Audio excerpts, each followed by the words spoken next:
E aí, galera assustada? Senhora Morte vem trazendo um tema cheio de esquisitice pra vocês. Hoje eu vou falar sobre os bizarros assassinatos da rua Chanuanès. A indiscutível supremacia da cozinha francesa vem desde os tempos medievais e deve-se a 3 fatores: a riqueza de ingredientes, a sabedoria na maneira de utilizá-los e o requinte nos mínimos detalhes. Geralmente a ideia que se tem da Idade Média é aquela de brutos cavaleiros rasgando a dentada a carne do animal caçado ainda sangrando, ou então de monges gordos que vivem para comer e camponeses constantemente famintos, não é mesmo? Pois bem, isso é uma visão ultrapassada, pois os documentos de séculos atrás nos revelam que a culinária do século V em diante já era uma arte no sentido da gastronomia e que não ficava nada a dever à nossa. Sendo a Idade Média uma civilização essencialmente cerealista, o pão tornou-se o alimento principal consumido na ceia junto com o vinho. Portanto, pão e vinho são alimentos essenciais nesta época. E nada melhor para acompanhar esse pão do que um bom pâté. Do francês pâté quer dizer pasta, que são aquelas preparações cremosas ou pastas feitas de carne, de peixes ou vegetais. Mas todo mundo sabe o que é pâté, não é? E que os franceses foram especialistas nesse delicioso acompanhamento.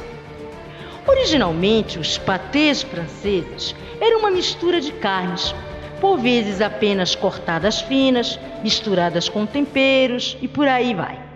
Mas durante o ano de 1384 a 1387, em pleno século XIV, o pâté francês ganhou um tempero a mais.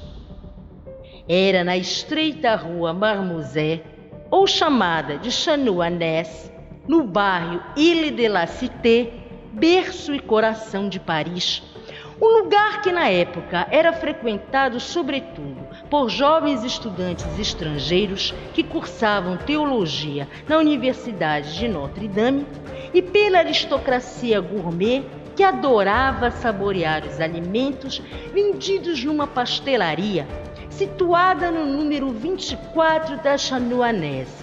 Sobretudo os pâtés de carne, feitos por um chefe de cozinha local, que eram considerados simplesmente divinos, e logo se tornaram um sucesso entre os parisienses.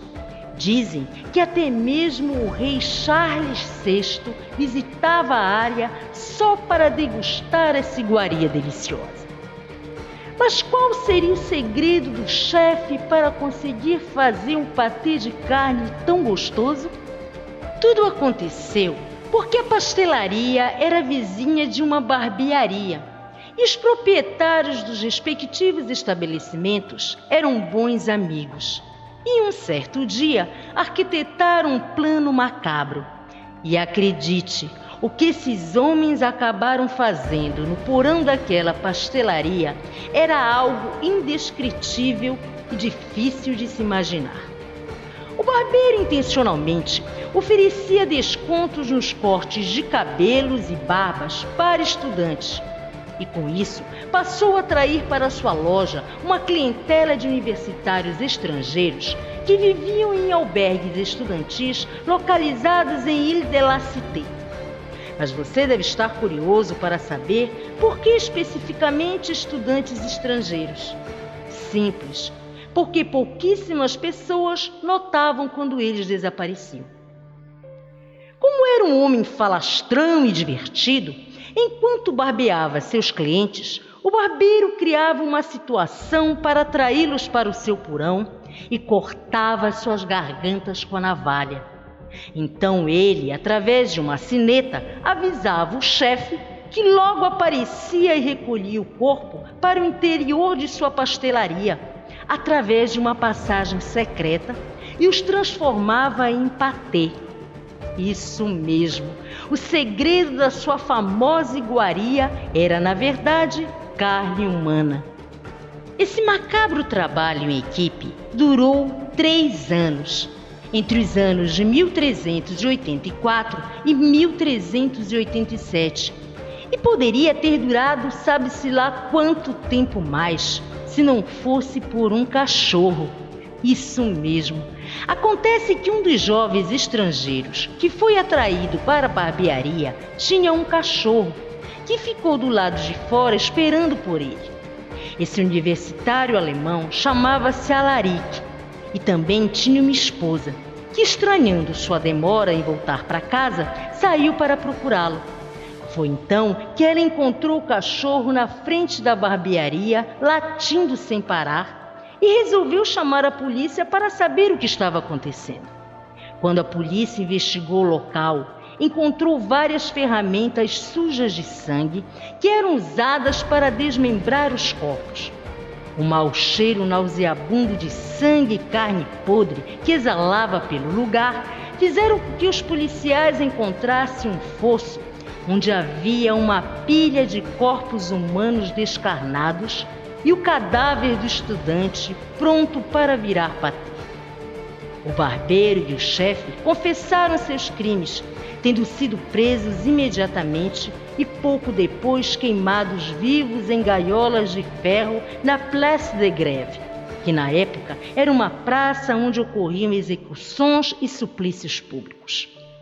Seguindo a prática, as casas onde os crimes aconteceram foram destruídas e um pequeno marco em forma de pirâmide foi posto em frente das casas, e lá ficaram até 1536.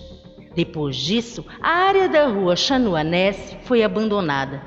Ninguém queria viver no local onde crimes tão terríveis haviam ocorrido. Lenda ou verdade, apesar desse caso ter sido transcrito em livros por muitos historiadores, não há documentos oficiais que comprovem que essa história é verdadeira ou apenas uma lenda urbana. Somente uma pequena nota publicada em 1612, num dos livros do teólogo e historiador Jacques de Burel, relatou rumores de atos monstruosos que teriam ocorrido nesta rua por volta de 1430, cometidos por um barbeiro e um pasteleiro que eram vizinhos e amigos. Um século depois, a rua finalmente voltou à vida. Muitas das construções foram restauradas, mas existem rumores de que a garagem onde ficam as motocicletas usadas pelos guardas da Direção da Ordem Pública e Trânsito de Paris foi o lugar onde os macabros assassinatos ocorreram. Inclusive, dizem que uma das pedras originais do porão da pastelaria, onde o chefe assassino desmembrava os corpos, ainda está lá. A lenda inglesa de Sweeney Todd é inspirada no caso dos assassinatos da rua Chanoinesse e ficou conhecido no mundo todo como um filme de terror O Barbeiro Demoníaco da Rua Fleet, do diretor Tim Burton, onde na Londres vitoriana o barbeiro comete vários assassinatos, tendo como cúmplice sua amante, que para se livrar dos corpos resolve torná-los recheio de tortas. No Brasil, semelhante caso aconteceu em 2012 e ficou conhecido como os crimes dos canibais de Garanhuns, onde um homem e 2 mulheres, praticantes de uma seita que pregava a purificação do mundo e a diminuição populacional, atraíam, matavam e recheavam empadas com a carne de suas vítimas, que eram vendidas em bares e restaurantes da cidade.